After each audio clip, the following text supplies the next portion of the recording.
나는 미생물학을 연구하는 교수다. 메릴랜드 대학 정교수가 되고 얼마 안 됐을 무렵 방글라데시의 콜레라 연구센터를 방문했다. 겐지스강을 가로지르는데 고속 구조보트가 지나갔다. 젊은 부부와 아이를 콜레라 연구센터로 데려가는 중이었다. 부모는 놀라서 제정신이 아닌 듯했다.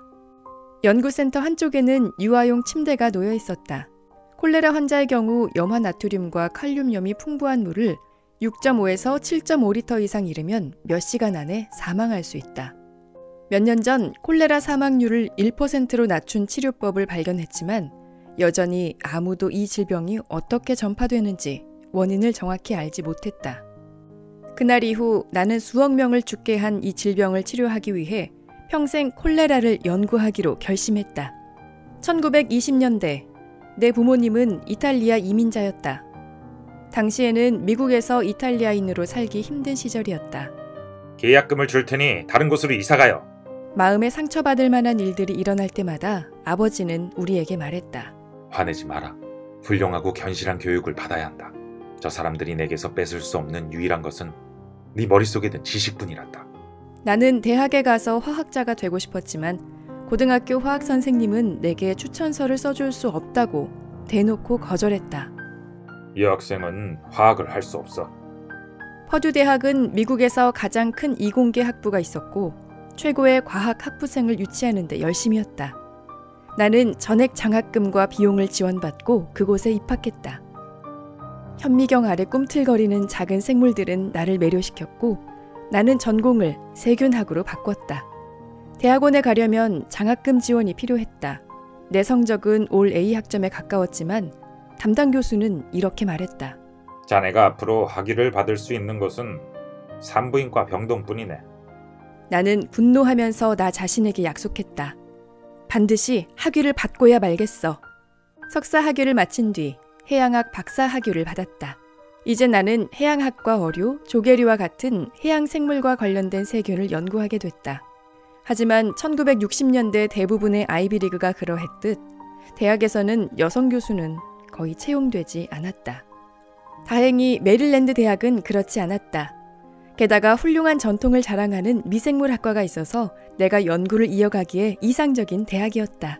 메릴랜드 대학으로 옮기고 나서 몇 년이 지난 후 나는 대학원생과 연구원, 방문 과학자들로 가득한 상당히 큰 실험실을 운영하게 됐다. 1950년대까지 콜레라 연구자 대부분은 콜레라균은 건강한 사람의 장 속이나 오염된 음식과 음료에서 서식한다고 믿었다. 그러나 이 주장은 한 가지 사실과 충돌했다. 역학자들은 전염병이 유행하지 않을 때 건강한 사람의 장 속에서 콜레라균을 발견할 수 없었다. 나는 몇 가지 단서를 통해 콜레라의 원인균이 자연 환경에 잠복해 있다가 적절한 조건이 갖춰지면 감염성을 띈다는 사실을 발견했다. 의과 학자들은 내 주장에 동의하지 않았고 나는 학계의 조롱거리가 됐다. 콜레라균이 바다에 있다고? 웃기는 소리. 저런 인형같이 귀여운 새가 우리를 인도하는군. 의학계가 열렬히 신봉하는 믿음 중 하나를 뒤엎고자 한다면 나 혼자서 해내야 했다. 결국 나는 가설을 입증하기로 했다. 미국은 1914년 이후 콜레라가 발생한 적이 거의 없었다. 그런데 어부 11명이 콜레라로 확인돼 병원에 입원했다. 나는 이 어부들이 늪지에 갔다는 사실에 착안해 콜레라균이 그곳에 염분이 섞인 물에 자연적으로 존재한다고 확신했다. 늪지에서 채취한 물 표본을 현미경으로 들여다보자 세포들이 녹색으로 밝게 빛났다. 우리는 함성을 지르며 얼싸안고 춤을 추었다. 거기 있을 줄 알았다고요. 이후 나는 전염병이 어떻게 전파되고 날씨 패턴과 기후변화가 어떤 영향을 미치는지, 인공위성으로 어떻게 전염병을 예측할 수 있는지에 대한 새로운 이론을 도출해냈다. 그렇게 콜레라 발생 과정에 자연이 미치는 영향에 대해 동료 과학자와 의학 연구자를 설득하는데 25년이 걸렸다. 콜레라 연구의 돌파구를 마련한 세계적 미생물학자 리타 콜렐 박사의 자전적 에세이 인생, 자기만의 실험실을 소개합니다.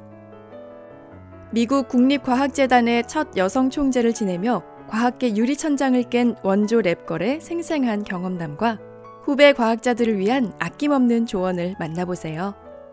과학계 현실을 생생하게 담아낸 미생물 학자의 자전적 에세이, 인생 자기만의 실험실. 이 콘텐츠가 도움이 됐다면 구독과 좋아요를 눌러주세요.